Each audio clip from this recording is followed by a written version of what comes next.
오늘은 이 빌립보서 2장 말씀을 가지고 그리스도 예수의 마음을 품으라 라는 제목으로 말씀을 나누기를 원합니다. 여러분은 우리 그은혜 교회가 어떤 교회가 되기를 꿈꾸십니까?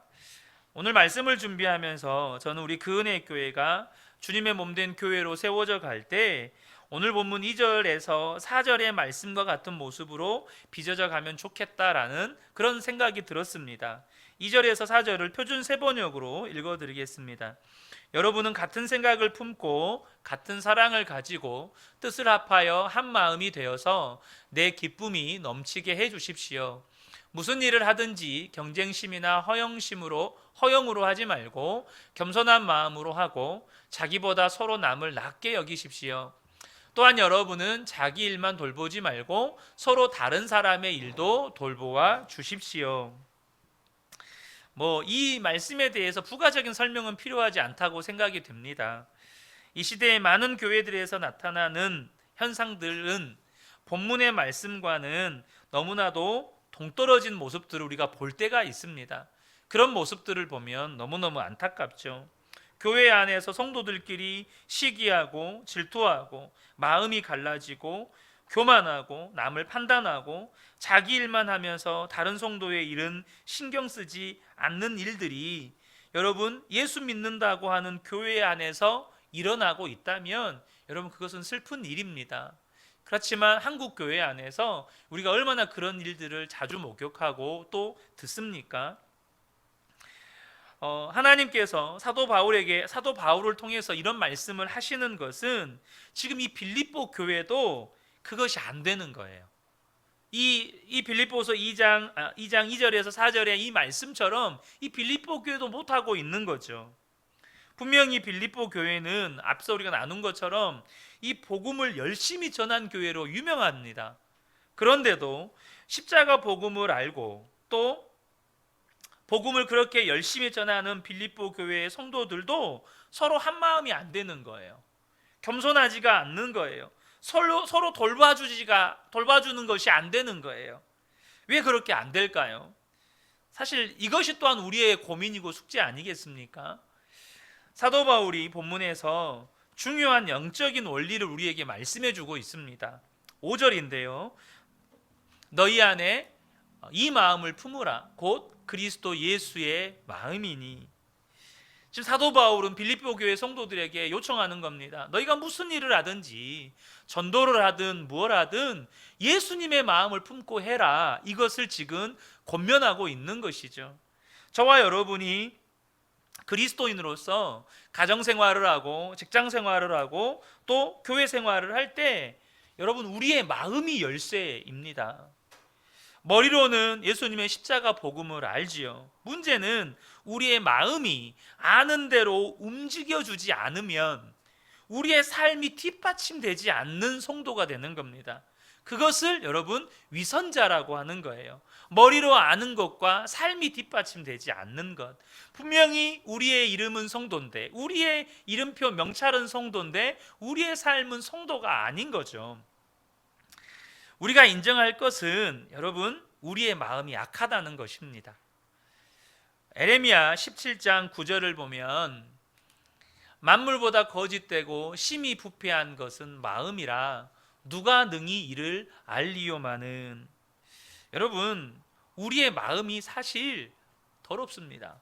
주님이 말씀하신 거예요. 우리 마음 안에 여러분 얼마나 악한 생각이 하루에도 수십 번씩 왔다 갔다 합니까? 여러분 우리가요 지나가는 길에 개똥만 봐도 더럽잖아요. 그렇지 않습니까? 개똥만 봐도 더러워서 피해 가거나 불쾌함을 느낍니다.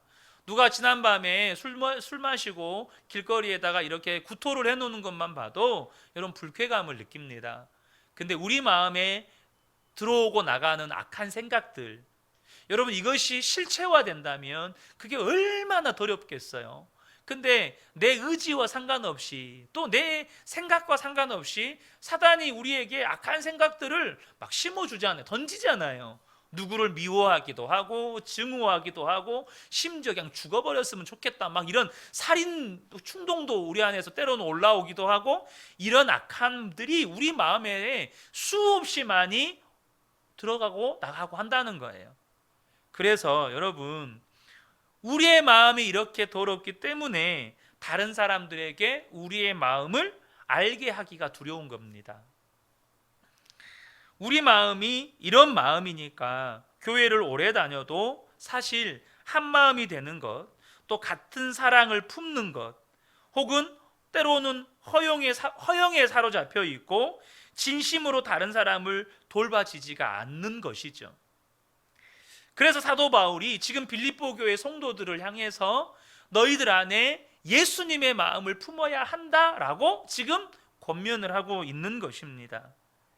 사랑하는 성도 여러분, 이 복음은 머리로만 듣는 것이 아닙니다.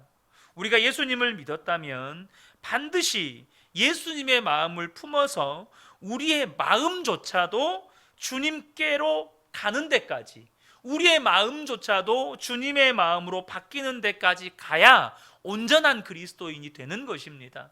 머리로는 성경을 너무너무 잘 알아요. 그런데 내 마음 안에는 그 십자가 사랑이 없어요.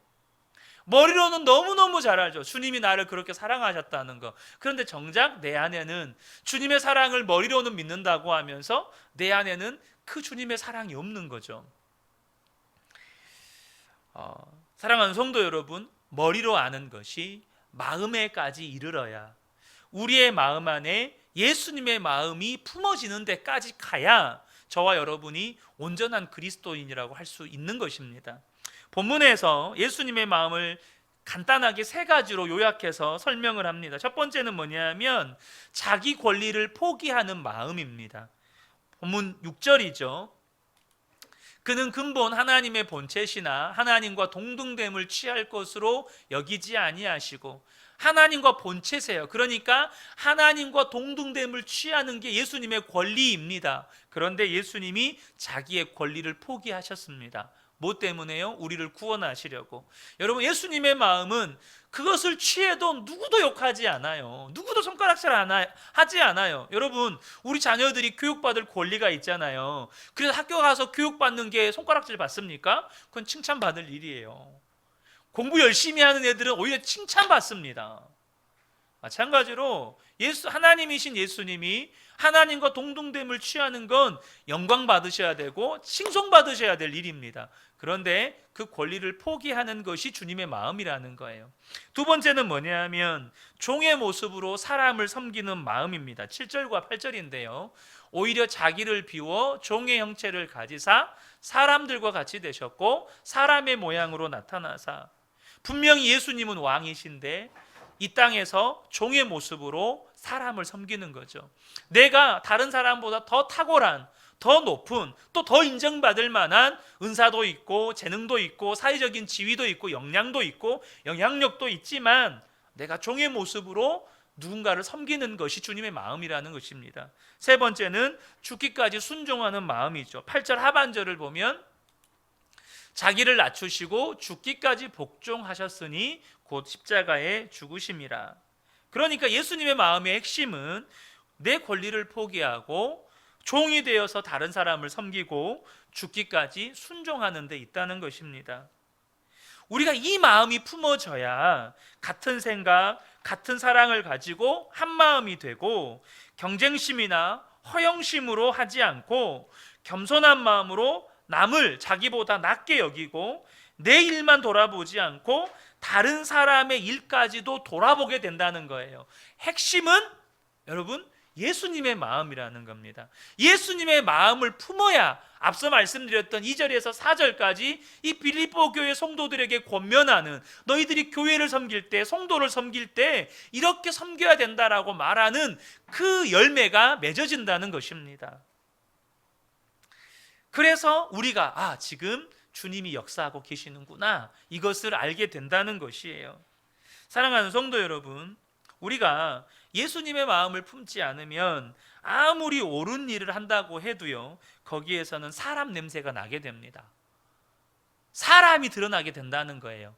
주님의 마음을 품지 않으면 거기에서는 꼭 다툼이 일어나고 마음이 갈라지고 상처받는 일이 생겨요.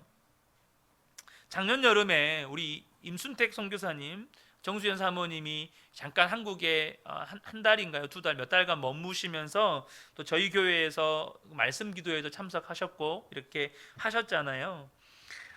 제가 선교사님과 이렇게 또 개인적으로 만나서 식사 교제를 하면서 제가 선교사님께 크게 사과를 했습니다. 그게 뭐냐면 제가 우리 선교사님과 함께 교육자 생활을 3년 동안 했었는데 그때 당시 저는 모르는 것을 알게 하는 것, 제대로 알고 실수 없이 교육자 생활을 하도록 돕는 것이 마땅히 해야 할 일이라고 생각을 했고 그것이 옳은 일이라고 여겼습니다. 그래서 교역자로서 그렇게 옳은 일을 해갈 때 교회를 바르게 섬기는 거고 성도를 바르게 섬기는 거고 그것이 교역자의 덕목이라고 생각을 했어요.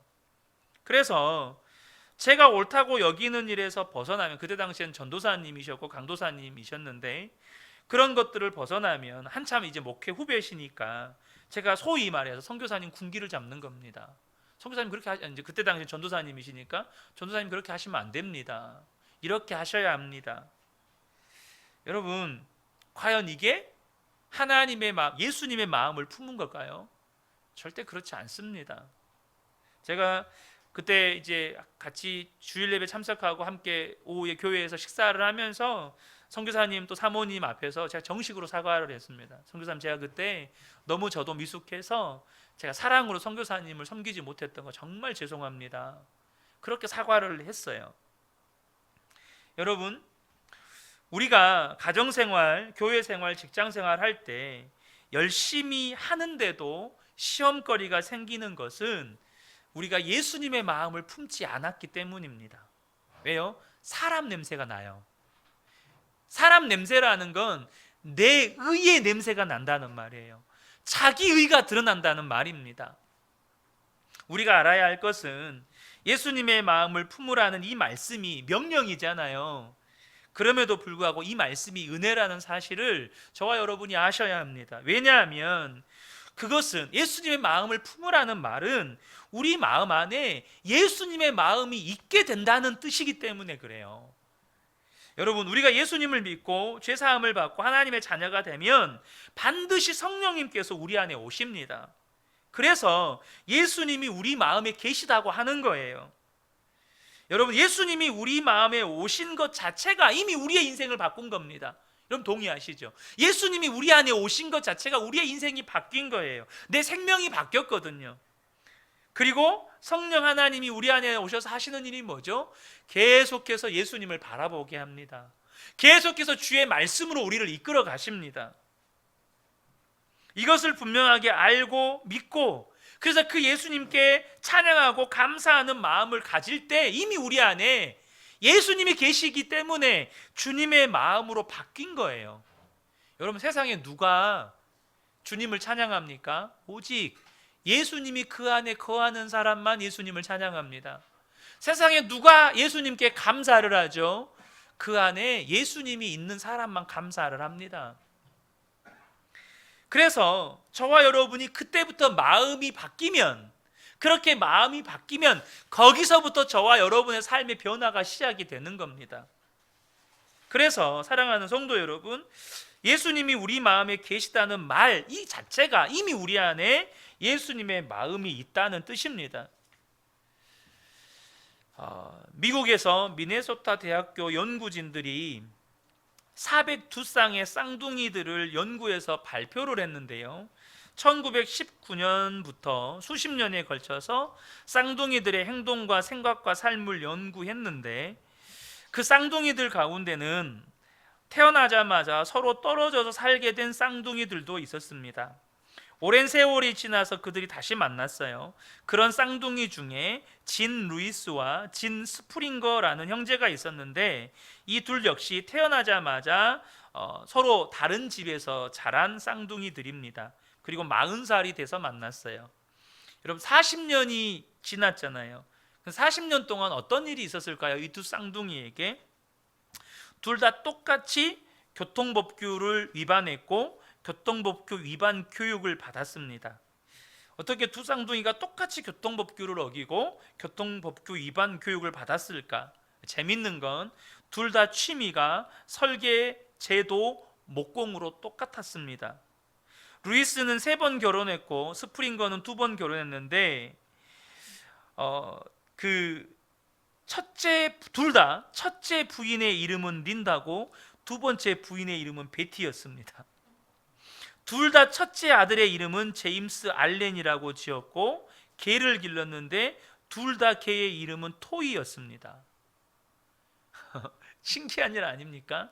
단순히 우리가 신기한 일이라고만 볼 것이 아니라 이 대학에서 연구하는 것이 뭐냐면 사람이 가진 유전인자가 그 사람에게 얼마나 놀라운 영향을 미치는가에 대한 연구였습니다. 그러니까 쌍둥이니까 똑같은 유전인자를 가지고 있지 않겠어요? 그 유전인자가 그 쌍둥이들의 삶에 그만큼 지대한 동일한 영향을 미치고 있었다는 거예요. 근데 제가 말씀드리고자 하는 건 뭐냐면 우리가 예수님을 마음에 영접할 때 우리의 영적인 DNA 유전자가 바뀐다는 사실이에요. 예수 믿는 사람은 우리의 영적인 유전자가 바뀌어요. 우리가 성경에도 나오잖아요. 예수 안 믿는 사람들은 한평생 사망에 매여서 죽기를 두려워하는 그 유전인자를 가지고 영적으로 살고 여러분, 이 죽음의 문제가 여러분 실제 우리의 삶에 눈에 보이는 문제입니까? 그건 영적인 문제예요. 죽음 이후의 세계에는 우리가 볼 수도 없고 경험할 수도 없고 만질 수도 없는 죽음 이후의 문제는 영적인 문제예요. 근데 모든 사람들이 죽음의 이 DNA에 묶여가지고 다 두려워하면 살아요. 근데 예수를 믿는 순간 예수 생명의 유전자가 우리 안에 들어오니까 우리의 삶에 바뀐 게 뭐죠? 죽음이 극복이 돼요. 사망 권세에 매여 살지 않습니다. 이것이 영적인 유전자라는 의미입니다. 그래서 그 예수님의 영적인 DNA가 우리 속에 들어온 것이 바로 예수님의 마음을 품은 거예요. 예수님의 마음을 품어야 그때부터 우리의 마음에는 변화가 일어나고 이것이 진정한 의미의 거듭남이라는 것입니다. 그것의 대표적인 그 현상이 뭐죠? 예수님이 우리 안에 들어오셔서 우리의 마음 안에 예수님의 마음이 품어지면 그때부터는 좋아하는 게 달라져요. 제가 이번 주일 오후에 이 주변에 있는 어떤 한 그 집사님이 아들 신학 문제 때문에 저희 교회에 전화를 해서 저를 만나고 싶다고 해서 이렇게 대화를 나누었거든요. 그래서 제가 그 아들과 대화를 나누면 잠깐 제 경험 이야기를 했어요. 그게 뭐냐면 제가 예수님을 믿고 난 다음에 예수님을 인격적으로 만나고 난 다음에 저에게 제가 느낄 정도로 확연하게 달라지는 게 뭐냐면 제 언어 생활이었어요. 여러분 제가 여러분 믿을란가 안 믿을란가 모르겠지만 제가 지난번에도 말씀드렸잖아요. 욕을 너무 잘했다고. 입에다가 욕을 달고 살았다니까요. 초등학교 때. 뭐 주변에 다 그러고 살았으니까. 정말 지금은 상상도 하기 싫은 욕들을 그냥 창의적으로 했어요. 그런데 예수님이 제 안에 들어오셔서 예수 생명이 내 생명이 되고 예수님의 마음이 내 마음 안에 들어오는 순간에 욕이라는 것이요 머릿속에 생각하는 것도 싫어지는 거예요. 그런 거예요. 좋아하는 게 달라지고 싫어하는 게 달라지고 행동하는 게 달라지고 하고 싶은 게 달라지는 거죠. 여러분 그때부터 예수님께서 나를 통해서 사시는 거예요. 많은 성도들이 은혜 받았지만 은혜 받은 다음에 다시 이전으로 돌아갈 것에 대한 두려움들이 있습니다. 왜 그런 두려움이 올까요? 그건 경험에서 오는 거예요. 왜요? 은혜 받았고 깨닫기는 했는데 은혜 받았고 내가 정말로 내 삶의 죄악들을 깨닫기는 했는데 또 어려운 일이 생기고 유혹을 받으면 다시 예전으로 돌아가는 거예요. 저도 과거에 그랬어요. 그런데 사랑하는 성도 여러분, 저와 여러분이 기억하셨으면 좋겠습니다. 우리는요 현상을 믿는 사람들 아니에요. 환경을 믿는 사람들이 아닙니다. 진리를 믿고 예수 그리스도를 믿는 사람들이에요. 예수 그리스도가 저와 여러분 안에 계십니다. 예수님이 저와 여러분 안에 계셔요. 우리가 할 일은 그분이 내 마음을 바꾸실 것이고 그분이 내 삶을 바꾸실 것이고 그분이 내 삶을 변화시키실 것이라는 거예요. 우리가 할 일은 그분을 믿는 거죠. 예수님이 정말 내 안에 오셨다는 것을 믿는 것, 그것이 예수님의 마음을 품는 것입니다. 그러면 예수님이 놀라운 일을 하기 시작하세요.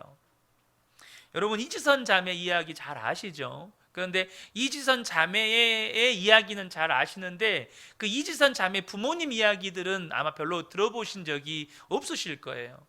여러분, 당사자가 가장 고통스럽겠지만 또 부모된 입장에서 그 전신 화상을 입은 딸이 그렇게 고통받고 있는 모습을 보면서 몸과 마음이 괜찮을 부모가 어디 있어요.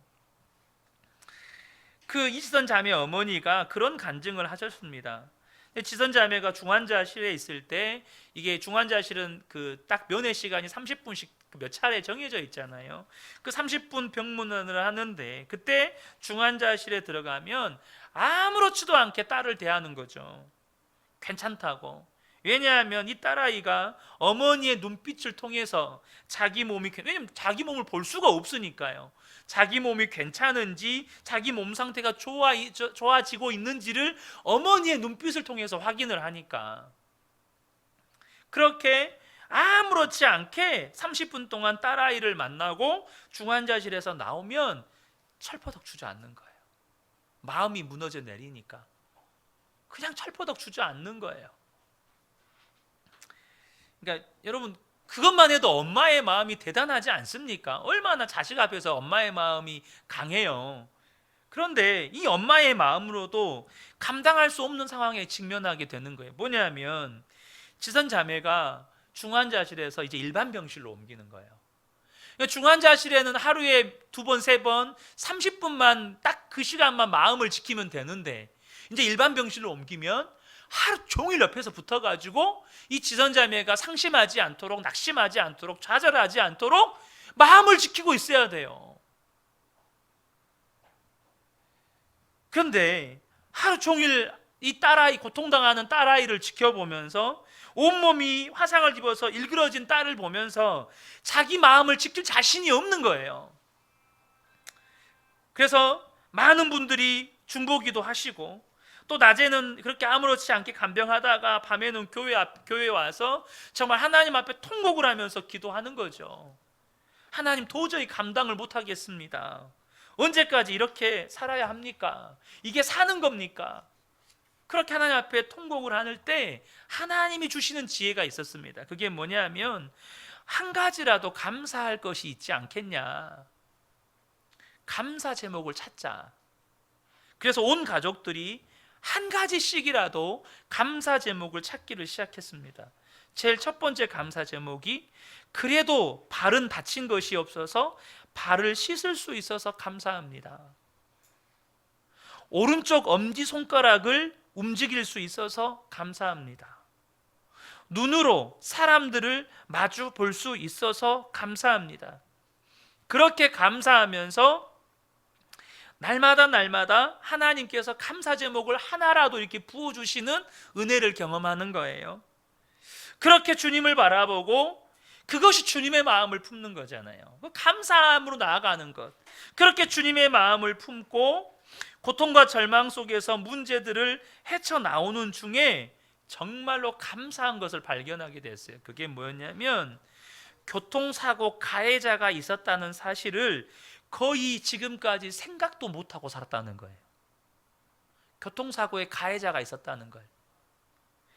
만약 교통사고 가해자만 생각하고 살았더라면 너무 분하고 고통스럽고 억울해서 그 사람에 대한 원망으로 그 시간들을 보냈을 텐데, 하루하루를 주님이 주시는 그 감사의 제목들 한 가지를 찾아서 감사의 고백을 하는 순간, 하고 살아가는 동안 그 예수님의 마음이 그 어머니의 마음을 채우는 그 순간에 그 원망하고 불평해야 될 그 대상이 전혀 생각지도 않고 보이지도 않더라는 거죠. 주님의 마음을 품고 살다 보니 가해자가 있다는 거 생각도 못하고 살게 되고, 그런 형편에서 감사하고 주님 바라보고 살아가니까 다른 사람의 예쁜 딸들도 안 부럽고, 이 지선자매도 예쁜 친구들 보면서 기죽지 않고 그냥 살아가게 되는 거예요. 여러분, 예수님의 마음을 품는 것이 이렇게 놀라운 것입니다. 예수님은 이미 우리 안에 계시면서 우리가 살아가는 중에 어떤 처지와 형편에서도 기쁨과 감사와 승리의 삶을 살게 해주시는 분이십니다. 우리에게 단지 사랑해라, 용서해라, 기뻐해라, 감사해라 이렇게 명령만 하시는 분이 아니고 이미 우리 안에 계셔서 기뻐하도록, 감사하도록, 사랑하도록, 용서하도록 만드셔요. 그래서 우리 안에 계신 예수님이 예수님의 마음을 품으라고 하시는 거예요. 예수님이 우리 안에 안 계시면서, 우리 안에서 어떤 역사도 하지 않으시면서 사랑해라, 감사해라, 용서해라 이러면 여러분 죽으란 이야기 아닙니까? 어떻게 사랑이 돼요? 복수해라가 쉽죠. 여러분 그렇지 않습니까? 많은 성도들이 안타까운 실상이지만 자신이 하나님의 자녀인 것을 잘 믿지 못합니다. 그래서 다른 사람들, 그러니까 나보다 뭔가 잘 돼 보이고 좀 성공해 보이는 것 같고 행복해 보이는 사람들을 보면 우리 안에서 시기와 질투가 일어납니다. 이게 무슨 말일까요? 내 안에 내가 하나님의 자녀라는 것이 안 믿어지는 거예요. 우리가 지금은 민주주의 시대에 살고 있어서 대통령 아들 요즘에 또 엄청나게 뭐만 있어도 공격의 대상이 되잖아요. 대통령 아들로 생각하지 말자고요. 우리가 왕조 시대를 살고 있다고 생각해 보세요. 저와 여러분이 왕의 아들, 왕의 딸이에요. 여러분, 저와 여러분이 길거리 한복판을 지나가잖아요. 사람들은 다 엎드립니다. 사람들은 다 엎드려요. 뒤에서 누가 나에 대해서 말하는 거 별로 신경도 안 써요. 왜요? 내가 왕의 아들이고 왕의 딸이니까. 누가 부러움과 시기와 질투의 대상이 될 수 있겠어요?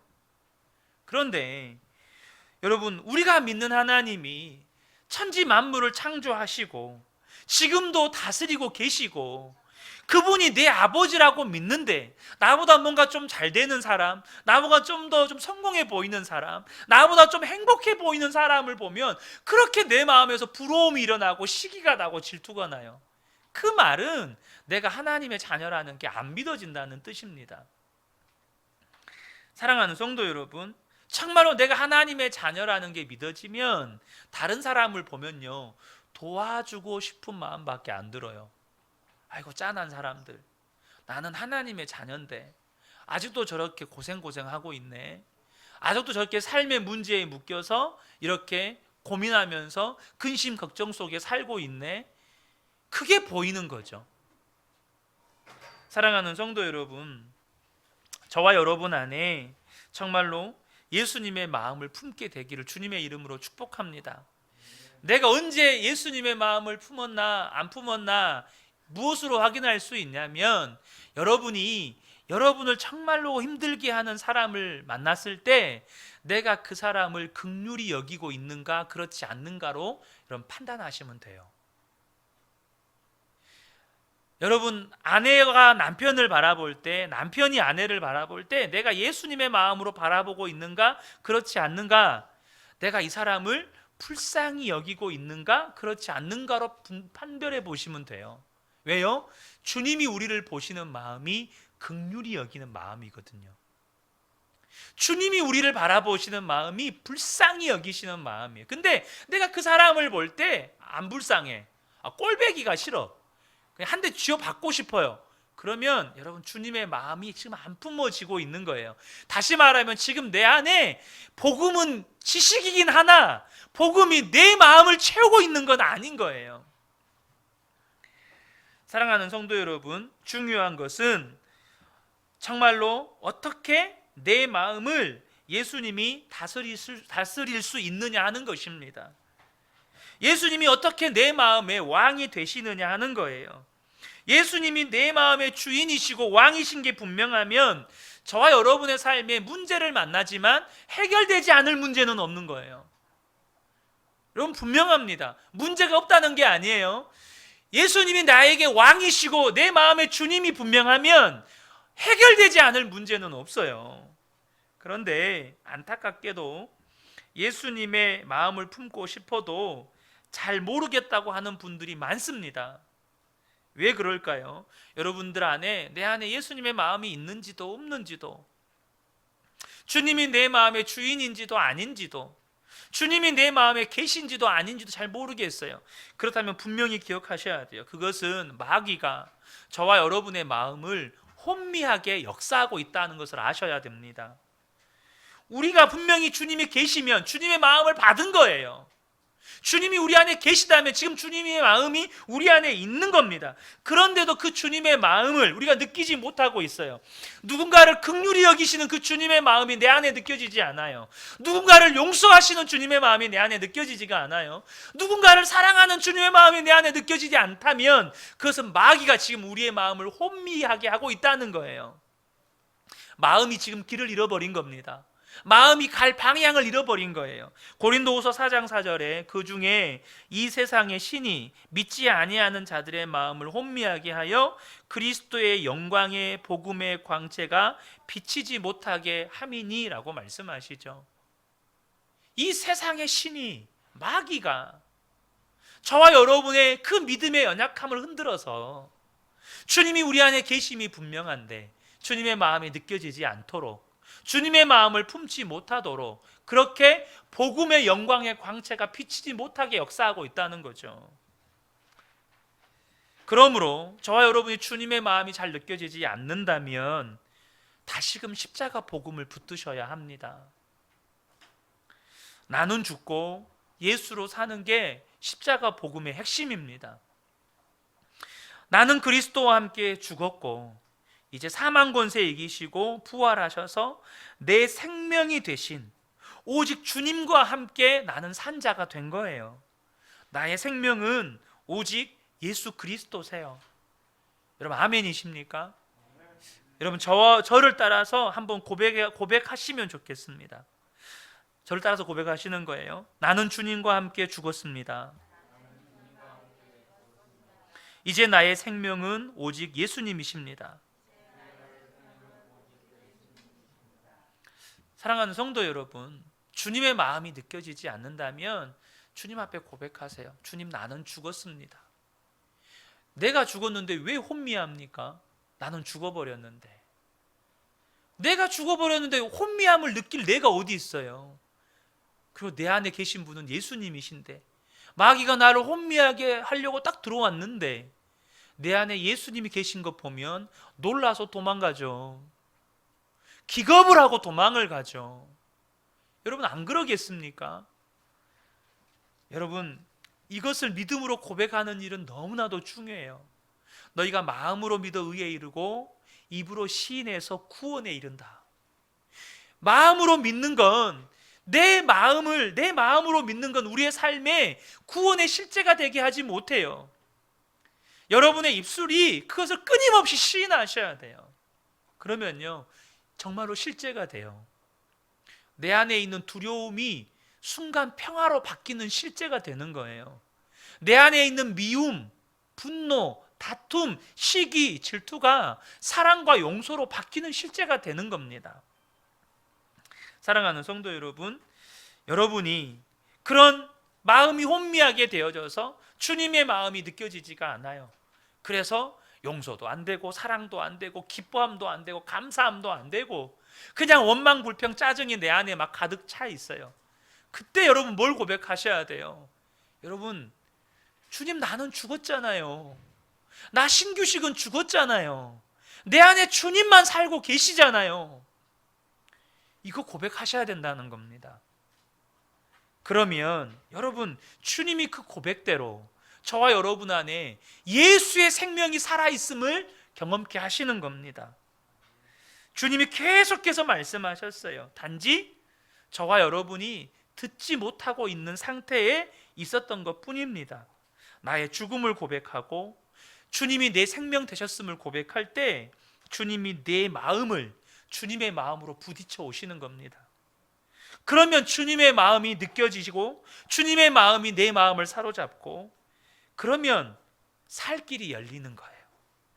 사랑하는 성도 여러분, 저는 우리 교회, 우리 그은혜 교회가 교회 생활을, 우리 성도님들이 교회 생활을 할 때 정말로 우리가 한 생각, 한 마음, 한 사랑을 가지고 서로 겸손하게 다른 사람을 높여주고 내 일만 할 뿐만 아니라 다른 사람의 일도 내 일과 같이 섬겨주고 이런 공동체가 되는 것이 여러분 진정한 교회의 축복이 아니겠습니까? 그러려면 저와 여러분 안에 예수님의 마음이 품어져야 된다는 거예요.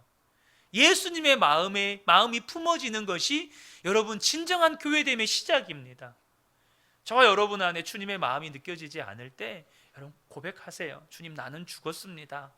내 안에 예수님만 사십니다. 그렇게 주님의 마음이 부딪혀옴을 느낄 때 그때 여러분 주님이 이끄시는 대로 그냥 반응하시는 겁니다. 주님이 이끄시는 대로 순종하시는 거예요. 그러면 나를 통해서 반드시 주님은 살리는 일을 하세요.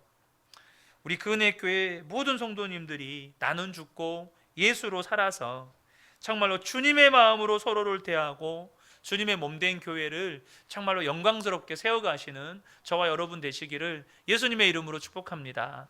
아멘.